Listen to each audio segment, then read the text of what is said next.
بسم اللہ الرحمن الرحیم۔ دوستو، امید ہے کہ آپ سب خیریت سے ہوں گے۔ آپ ہمارے مضمون کو، ہمارے ویڈیوز کو آخر تک ضرور دیکھا کریں، انشاءاللہ بہت فائدہ ہوگا۔ بنی عبد مناف اور بنی عبد دار کے درمیان میں جو اختلاف پیدا ہوا، بنی عبد مناف عبد دار سے جو منصب ان کے باپ قصی نے عبد دار کو دیے تھے وہ چھیننے کے در پر ہو گئے تھے بنی عبد مناف۔ اب یہ سارا سلسلہ ہونے کے بعد حرم میں پانی کا انتظام کیا جانا تھا۔ وہ کس طرح کیا جاتا تھا؟ منصب سقایا کے تحت کچھ مشقیں تھیں۔ منصب سقایا یعنی حجاج کو پانی پلانا، جو دور دراز سے حاجی حضرات حج کرنے کے لیے مکہ مکرمہ پہنچتے تھے، کعبے کا طواف کرتے تھے، ان کو پانی پلانا یہ منصب سقایا ہے، اور حجاج کرام کو کھانا کھلانا یہ منصب رفادہ ہے۔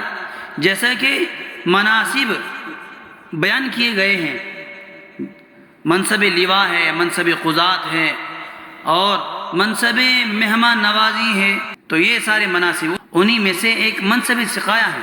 اسی کے تحت کچھ مشقیں تھیں جو بیت اللہ کے صحن میں رکھی جاتی تھی، ان میں میٹھا پانی لا کر بھرا جاتا تھا، جو دور دراز کنووں سے مختلف برتنوں میں بھر کر اونٹوں کے ذریعے مکے لایا جاتا تھا۔ یہ زمزم کا کنواں کھودے جانے سے پہلے کی بات ہے۔ کبھی کبھی ان میں کھجور اور کشمش بھی ڈال دی جاتی تھی۔ اس طرح حاجیوں کے لیے واپسی تک پانی کا انتظام کیا جاتا تھا۔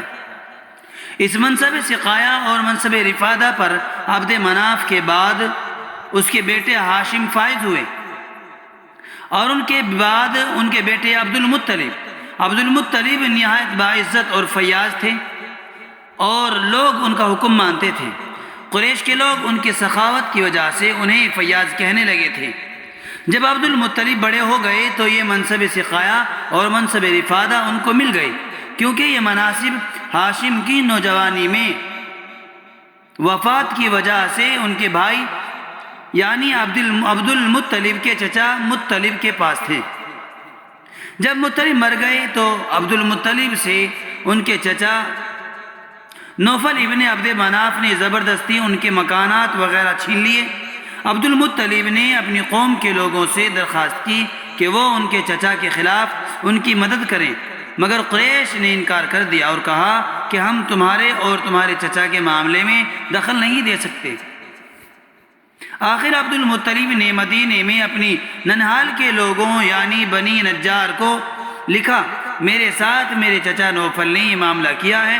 جب عبد المطلب کے ماموں ابو سعد ابن عدی ابن نجار کو بھانجے کا خط ملا تو وہ اسے پڑھ کر رونے لگا۔ پھر وہ 80 سواروں کو لے کر مدینے سے روانہ ہوا اور مکے پہنچا، جہاں وہ ابطح میں ٹھہرا۔ عبد المطلب نے اس سے ملاقات کی اور اسے گھر لے جانا چاہا، مگر ابو سعد نے کہا نہیں، خدا کی قسم اس وقت نہیں جب تک کہ میں نوفل سے نہ مل لوں۔ عبد المطلب نے ماموں کو بتلایا کہ میں اسے حجر اسود کے مقام پر قریش کے بزرگوں کے درمیان چھوڑ کر آ رہا ہوں۔ ابو سعد فوراً روانہ ہوا اور نوفل کے پاس پہنچ کر رکا۔ نوفل فوراً کھڑا ہو گیا اور اس نے کہا، ابو سعد صبح بخیر۔ ابو سعد نے جواب دیا، تیرے لیے خدا نے صبح بخیر نہیں کی۔ یہ کہہ کر ابو سعد نے تلوار کھینچ لی اور کہا، اس عمارت کے رب کی قسم، اگر تو نے میرے بھانجے کے مکانات واپس نہیں کیے تو میں اس تلوار کو تیرے خون سے رنگین کر دوں گا۔ نوفل نے کہا، میں نے وہ مکانات واپس کر دیے۔ اس بات پر قریش کے بزرگ گواہ ہوئے۔ اس کے بعد ابو سعد اپنے بھانجے عبد المطلب کے مکان پر پہنچے اور وہاں 3 دن ٹھہرا۔ پھر اس نے عمرہ کیا اور مدینے واپس چلا گیا۔